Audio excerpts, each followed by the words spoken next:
Nah, riya adalah bukti kita belum ikhlas. Nanti di kitab-kitab tentang ikhlas selalu dikaitkan dengan riya. Riya ini antitesisnya. Orang yang belum ikhlas berarti dia masih riya. Cirinya 4, kata Sayyidina Ali. Yang pertama apa? Males kalau sendirian, rajin jika banyak orang, tambah rajin kalau dipuji, males kalau sudah dicela, dikritik. Nah, ini kalian coba ya introspeksi ya. Kebaikan apa yang sudah kalian lakukan selama ini, ada ciri itu enggak? Kalau sendirian ogah-ogahan, begitu banyak orang kelihatan rajin. Kalau sholat sendiri 2 menit, kalau ngimami orang banyak bisa 8-10 menit. Nah, itu alamat ada unsur pamernya. Tambah rajin kalau dipuji, wah sampean kalau ngimami suaranya indah sekali. Wah besok tambah panjang suratnya. Males kalau sudah dicela. Begitu dikritik, besok disuruh ngimami, yang lain sajalah, saya ada kekurangannya. Nah itu coba hati-hati dengan riya. Itu penghalang besar dari ikhlas. Ada uraian bagus dari Syekh Izzuddin Abdussalam. Ini saya agak cepat. Tentang mengapa kok kita itu mudah riya.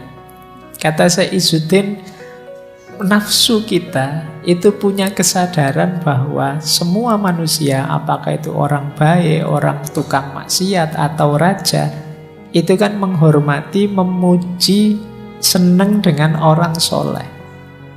Bahkan mereka rela mengorbankan harta dan jiwa demi mengabdi pada orang-orang soleh. Menyadari hal ini, hawa nafsu kita terus mendorong kita pura-pura jadi orang soleh. Biar dicintai, biar dihormati, biar diberi status tinggi oleh orang-orang. Jadi ini nafsu. Jadi dengan kata lain, biar perkataan kita didengar, perintah kita dipatuhi, kesalahan kita dimaafkan, kita tidak dimusuhi, kita tidak disakiti, ayo pura-pura jadi orang soleh. Akhirnya kita tidak ikhlas lagi. Wah enak ya kelihatan jadi ustadz itu, followernya banyak, nanti butuh apa-apa followernya yang menyediakan. Nanti kalau dikritik yang lain yang jawab, dia tidak usah ngapa-ngapain. Kalau dia kemana-mana diajak foto, disalami, wah saya tak gaya kayak gitulah misalnya. Jadi kita riya itu sebenarnya karena dorongan nafsu. Kita melihat fasilitas, kita melihat status, kita melihat kenikmatan orang-orang soleh, terus kita ingin niru luarnya saja biar kita dianggap soleh. Nah ini kata Syekh Izzuddin, sumbernya riya itu. Kenapa sih kalau pas ngimami orang banyak kita terus suratnya panjang, biar kita dianggap orang yang hafalannya banyak, kita dianggap orang yang hafid yang luar biasa dan seterusnya. Nah ya laki-laki tetap ikhlas hendak itu dalam batin. Ini untuk kita sendiri ya, jangan dipakai nembak orang. Dan kita itu kan sering kalau dapat gini-gini kita pakai nembak orang lain. Oke, nah ini saya bacakan cepat. Kita sering terjebak di sini. Termasuk riya adalah pertama apa? Agar kita tidak dicela orang. Antara lain apa? Ini termasuk riya kata Syekh Izzuddin. Pura-pura di depan karena takut dipandang rendah. Wah, ini saya harus duduk paling depan ini biar dianggap santri yang paling rajin misalnya. Kalau niatnya itu riya. Jadi atau bersedekah karena takut dianggap pelit. Berperilaku seperti orang soleh karena khawatir dianggap orang biasa. Wah saya sotakonya tak beri yang banyak biar dianggap dermawan. Nah ini karena takut dianggap pelit. Termasuk riya, kata Syekh Izzuddin, tidak berani bertanya karena takut dianggap bodoh. Saya mau tanya tapi takutlah nanti dianggap bodoh sama orang balik-balik tanya. Ini sebenarnya termasuk riya. Kamu kan berarti apa? Pura-pura pinter. Padahal yo pingin tanya, wong ndak ngerti, disuruh tanya diam saja. Ini jenis riya juga. Atau kata Syekh Izzuddin, pemuka agama yang dapat pertanyaan sulit tentang satu masalah yang dia tidak tahu, karena takut dianggap bodoh terus jawab sak bisanya sesukanya. Ini riak juga. Ya kalau memang tidak tahu ya jawab saja saya tidak tahu.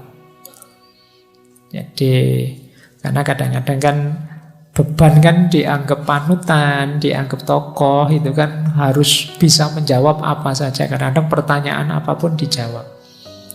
Harus kalau memang tidak tahu kita bilang tidak tahu. Dulu pernah kita mengkaji wisdomnya Imam Malik itu. Karena Imam Malik itu kan pernah dari sekian puluh pertanyaan yang diajukan dijawab cuma 4. Sisanya beliau jawab ana la adri.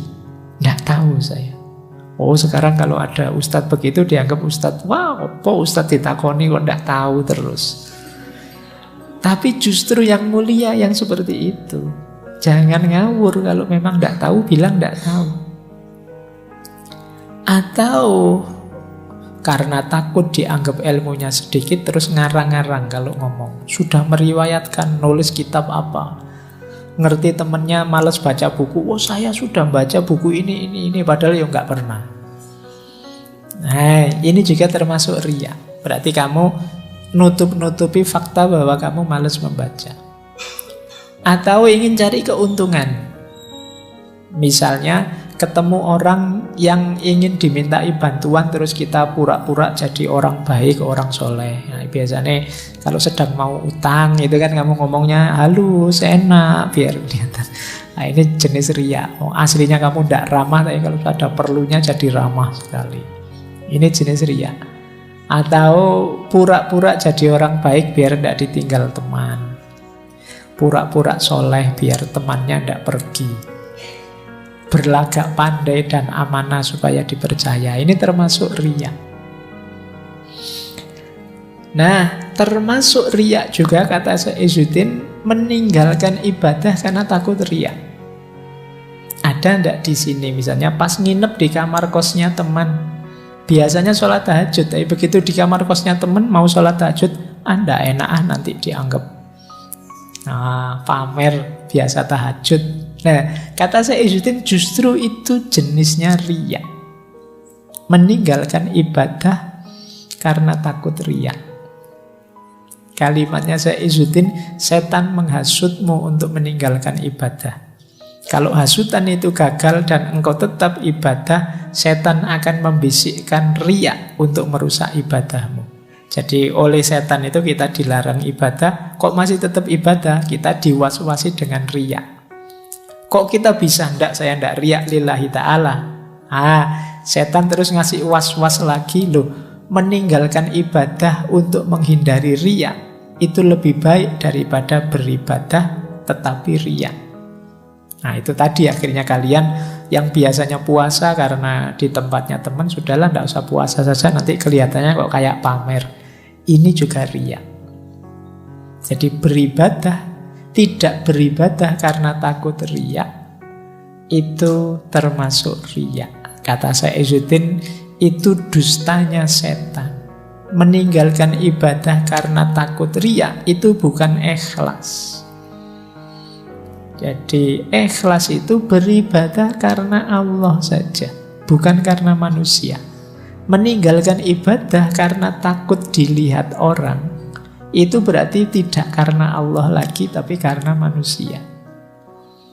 Meninggalkan ibadah karena takut dianggap Allah, kamu anak soleh ya, kamu sok anu lah, karena takut label-label dari orang, ini juga jenis riya, kata Syekh Izzuddin.